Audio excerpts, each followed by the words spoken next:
Gawa sa pagsiaw sa pagpangawat ug pagpanulis, usa sa nag-una karon nga labing daghan nga natala sa kaso sa probinsya sa Sugbo mao ang mga insidente sa pagpanglugos kon rape. Base kini sa datos nga nahipo sa Cebu Police Provincial Office gikan Enero hangtod Setyembre ning tuiga. Nagkanayon ang bagong gitudlo nga Cebu Police Provincial Office, Deputy Provincial Director for Operations, Police Lieutenant Colonel Randy Caballes, nga sulod siyam kabuwan ni 2023, miabot sa 115 ka kaso na sa pagpanglugos ang ilang natala, misunod sa kapin 200 nga kaso sa pagpangawat. Si Caballes miklaro atol sa Open Line News Media Forum nga ang nagkadaghan nga kaso sa sexual assault o rape dili tungod sa gisulob sa usa ka tawo, samot na ang lifestyle ni ini. Isa sa dako-dako nga contributor sa crime volume is ang Talisay, considering dako siya o nga area, and siya sad ang pinakadako nga ang population sad. So crimes are happening and we are doing everything no mga ma-prevent if not ato gyud ma-solve ang mga krimen nga mahitabo.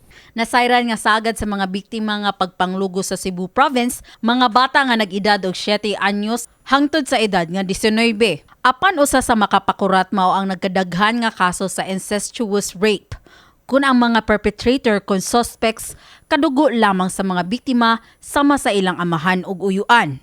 Apan taliwa sa mga linuog o makaguol nga mga kaso nga nahitabo sa milabay nga mga simana, gibutyag ni Caballes nga sagad sa mga suspect ni ini napasakaan na nila og kaso. Samtang alarming.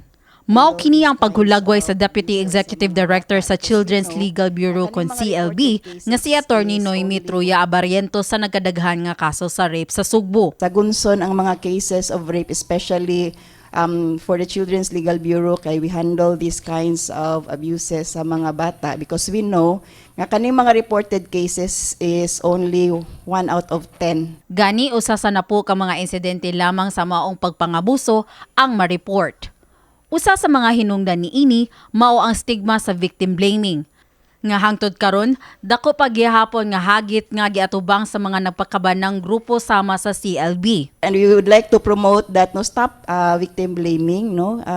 Kung mabiktima ka rape, mabiktima jud ka rape, and actually there is no automatic manggani nga response. Naiuban nga biktima sa rape nga you would not know nga they are victims of rape because they respond differently. Walay stereotypes ba sa pagkabiktima. Mababayi man, lalaki o sakop sa LGBTQ+ community, andam mamino ang Women's and Children's Desk sa matag police station nga magsilbing dangpanan sa mga nabiktima sa sexual nga pagpangabuso. Gipasalig ni Caballes nga train ang mga personnel nga mutabang sa mga biktima, hinungdan dili sila angay mahadlok nga musumbong.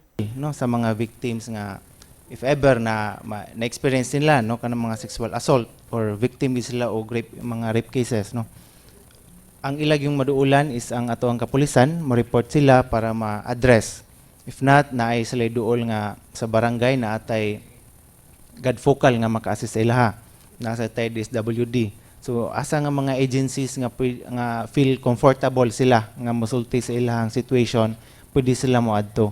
Giawhag sab ni Abarientos ang katawhan nga kung adunay mahibawan nga kaso sa pagpanglugos sa ilang dapit, mas maayong dili kini mohimo ang hilisgutan sa chismis ug mas maayong motabang na lang kung mahimo sa biktima. Confidentiality, kung walay ikatabang, no, kung walay ikatabang sa nabiktima, stop talking about it, no.